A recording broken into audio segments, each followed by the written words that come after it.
घर में कभी कभार हमारी कोई चीज गुम हो जाती है जो हमें बहुत प्यारी होती है। हम उसे ढूंढने की बहुत कोशिश करते हैं लेकिन ढूंढ नहीं पाते, और फिर वो चीज हमें महीनों या सालों बाद किसी सफाई के दौरान कहीं पड़ी मिलती है। तब तक हम उसे लगभग भूल चुके होते हैं। ये काफी आम सी बात है, लेकिन क्या आपने सुना है कि कहीं कोई ट्रेन या बस गुम हो गई हो और कई सालों बाद मिली? सुनने में अजीब लग रहा है ना?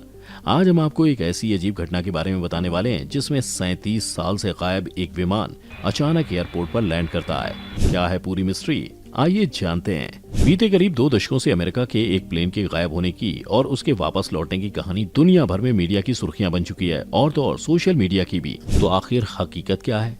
दरअसल कहानी कुछ यूं है कि 1955 में पैन अमेरिका का एक प्लेन फ्लाइट नंबर 914 उड़ान के दौरान अचानक गायब हो गया था।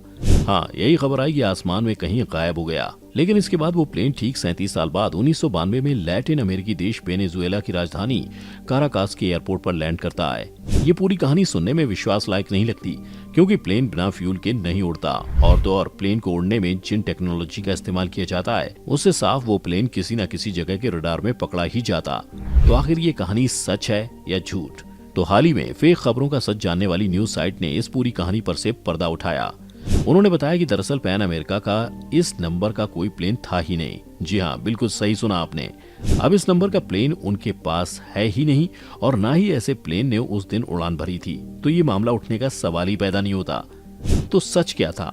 असल में ये पूरा कारनामा 1992 में अमेरिका के किसी लोकल न्यूज़पेपर की कारगुजारी थी, जिसने ये फेक खबर पब्लिश की थी, और आज तक लोग इसकी वजह से धोखा खा रहे हैं कि सच में कोई प्लेन 37 साल बाद लैंड हुआ था। लेकिन प्लेन की असली कहानी क्या थी? तो आइए जानते हैं कि ये सब आखिर शुरू कैसे हुआ। दिन था 21 मई 1992 का, जब अमेरिका के एक लोकल न्यूज़पेपर ने प्लेन के गायब होने और वापस आने की खबर पब्लिश की। अब यहीं से इस पूरी कहानी ने जोर पकड़ा। उस खबर की हेडलाइन थी प्लेन की पहली। नीचे लिखा होता था 1955 में उड़ान भरने वाला प्लेन 1985 में वापस आया। न्यूज़पेपर जैसा चाहता था वैसा ही हुआ। ये खबर आग की तरह फैलने लगी और लोग इस पर भरोसा भी करने लगे, जिसके बाद शुरू हुआ अफवाहों का दौर। कोई कह रहा है कि प्लेन बरमूडा ट्रायंगल से वापस लौट कर आ गया, तो कुछ इसे दूसरी दुनिया से जोड़कर देखने लगे। हाँ, मल्टीवर्स से। अब न्यूज़पेपर की बिक्री तो बढ़ गई, लेकिन अमेरिका की पढ़ी लिखी जनता इसके चपेट में आ गई। भला न्यूज़पेपर को कोई गलत कैसे ठहरा सकता है? अब चूंकि ये खबर इंटरेस्टिंग थी, तो न्यूज़पेपर में पब्लिश होने के बाद ये खबर दुनिया भर में भी फैलने लगी, और आज भी इंटरनेट पर लोग इसे अलग अलग तरीके से पेश करते हैं। कुछ लोग सवाल उठाते हैं, बिल्कुल आपकी और हमारी तरह, क्योंकि अगर प्लेन गायब हुआ तो आखिर इतने समय से प्लेन कहाँ था? अगर ये उड़ रहा था तो इसका ईंधन खत्म क्यों नहीं हुआ? क्या ये किसी खुफिया मिशन पर था? अब इन तमाम कयासों के बीच खबर आती है कि प्लेन के ब्लैक बॉक्स से मिली वॉइस रिकॉर्डिंग इस बात का सबूत है। अब ये वॉइस रिकॉर्डिंग में क्या था? तो इसमें पायलट कहता है, हम कहाँ हैं? एक एयर ट्रैफिक कंट्रोल से आवाज आती है, ये वेनेजुएला है, आप कहाँ से आए हैं? पायलट जवाब देता है, हम न्यूयॉर्क से आए हैं, और ये फ्लाइट नंबर 914 है, मियामी फ्लोरिडा के लिए। कंट्रोल पैनल से आवाज आती है, तुम इतनी बड़ी गलती कैसे कर सकते हो? तुम 2000 किलोमीटर गलत कैसे आ गए? अब इसके बाद कंट्रोल पैनल पर बैठा शख्स डायरी चेक करता है, तो पता चलता है कि जिस प्लेन का जिक्र किया जा रहा है उसने 1955 में आखिरी उड़ान भरी थी। जिसके बाद कंट्रोल पैनल कंफ्यूजन में प्लेन को उतरने की इजाजत देता है, और ये बताया जाता है कि जब अफसर उसकी जांच के लिए पहुंचते हैं तब तक प्लेन गायब हो चुका था। लेकिन सच क्या है? हालांकि इस खबर को फर्जी होने की वजह से किसी भी प्रोमिनेंट न्यूज़पेपर ने पब्लिश नहीं किया था, और ये कहानी पूरी तरह से महज एक कल्पना थी, जो कि एक न्यूज़पेपर की गलती से पूरी दुनिया में फैल गई। ये तो थी फ्लाइट नंबर 914 की कहानी, लेकिन दुनिया में ऐसी बहुत सारी घटनाएं हैं। आइए आपको कुछ और घटनाओं के बारे में बताएं। Emilia Earhart. इस सबसे फेमस मिसिंग प्लेन की घटना एक फीमेल पायलट एमिलिया ईयरहार्ट से जुड़ी हुई है, जिनका प्लेन साल 1937 में वर्ल्ड क्रूज करने की कोशिश के दौरान लापता हो गया था। जानकारी के मुताबिक लापता होने के वक्त ये प्लेन कैप्टन फ्रेड नूनन के साथ प्रशांत महासागर के ऊपर उड़ान भर रही थी। काफी खोजबीन के बाद 2 इंजन वाले इस प्लेन का पता लगाने में सर्चर्स असफल रहे, और एमिलिया ईयरहार्ट को 2 सालों के बाद मृत घोषित कर दिया गया। लेकिन विमान की तलाश जारी रही। अब ये प्लेन कहाँ गया ये किसी को नहीं पता। Air France flight 447। साल 2009 में रियो डी जेनेरियो से पेरिस के लिए उड़ान भरने वाली एयर फ्रांस फ्लाइट 447 के गिरने के 5 दिन के बाद उसका मलबा मिला था, और लगभग 2 साल पहले लगभग 4000 मीटर यानी 13000 फीट की गहराई में उसका ब्लैक बॉक्स पाया गया। इतना ही नहीं, इसमें मौजूद सभी 228 पैसेंजर्स की मौत हो गई थी। सर्चर्स पाया कि स्पीड कंट्रोल करने वाला डिवाइस बर्फ की वजह से इंटरप्टेड हो गया था, जिसकी वजह से एयरप्लेन क्रैश हो गया।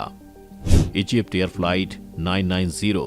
न्यूयॉर्क के JFK एयरपोर्ट से काहिरा के लिए रेगुलर उड़ान भरने वाला ये प्लेन 31 अक्टूबर साल 1999 को अटलांटिक महासागर में गिर गया था, जिसमें 217 लोगों की मौत हो गई थी।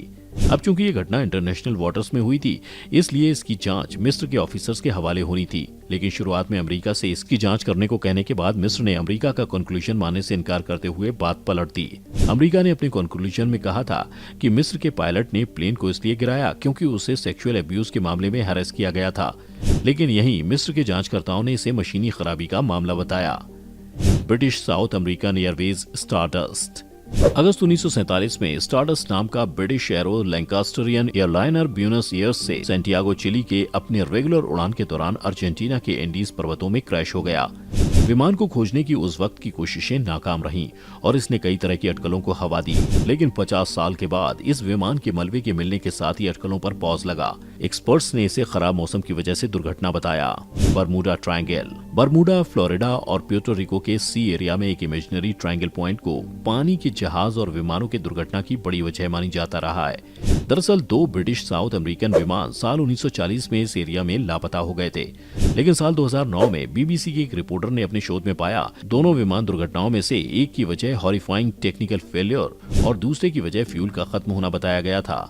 हालांकि बरमूडा ट्रायंगल का मिथ अभी तक जिंदा है। Uruguay air force flight 571। बादल के नीचे होने और पहाड़ी की ऊंचाई की वजह से जो प्लेन क्रैश हुआ वो था फ्लाइट नंबर 571। ये फ्लाइट उरुग्वे से सैंटियागो चिली के अपने उड़ान के दौरान अर्जेंटीना के एंडीज पर्वतों में क्रैश हो गई और इस हादसे में 45 लोगों में से लगभग आधे मारे गए थे और जो आधे बचे थे वो 72 दिनों तक पहाड़ों में फंसे रहे। आखिरकार जब रेस्क्यू स्क्वाड के द्वारा 16 लोगों को बचाया गया। बता दें कि दुनिया तब सकते में आ गई जब पता लगा कि बचे हुए लोग मरे हुए लोगों को खाकर जिंदा थे। TWA 800। 17 जुलाई 1996 को ट्रांस वर्ल्ड एयरलाइंस की उड़ान 800 में न्यूयॉर्क के JFK हवाई अड्डे से उड़ान के तुरंत बाद ही विस्फोट हो गया और उसमें सवार सभी 230 लोगों की मौत हो गई। रिसर्चर्स का दावा है कि शॉर्ट सर्किट के कारण दुर्घटना हुई, लेकिन कैनेडी के प्रेस सेक्रेटरी और पत्रकार पियरे सेलिंगर ने दावा किया कि अमेरिकी मिसाइल टेस्टिंग की वजह से धमाका हुआ था। US army air corps B-24D।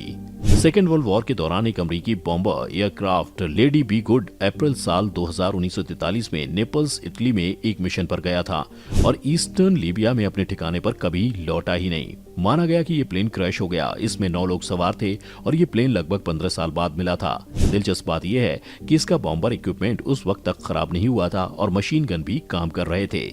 Steve faucet का बेलांसा सुपर डिकाथलॉन। अमेरिकी साहसी एयर पैसेंजर स्टीव फॉसेट को 3 सितंबर साल 2007 में नेवादा में एक प्राइवेट एयर स्पेस से दूर उड़ान के बाद फिर कभी नहीं देखा गया। 63 साल की उम्र के इस व्यक्ति की बड़े पैमाने पर सर्च ऑपरेशन उस वक्त खत्म हुई जब उसकी सिंगल इंजन एयरक्राफ्ट को अक्टूबर 2008 में पाया गया। बता दें कि फ्यूल भरे बिना दुनिया भर में सिंगल प्लेन उड़ान भरने की कोशिश करने वाला वो पहला व्यक्ति था। इन्वेस्टिगेटर्स ने तेज हवाओं को एक्सीडेंट का पोटेंशियल कारण बताया। फैशन बॉस का प्राइवेट प्लेन। इतावली फैशन हाउस के डायरेक्टर मिसोनो को ले जाने वाला एक छोटा प्लेन जनवरी साल 2013 में वेनेजुएला के तट पर से गायब हो गया।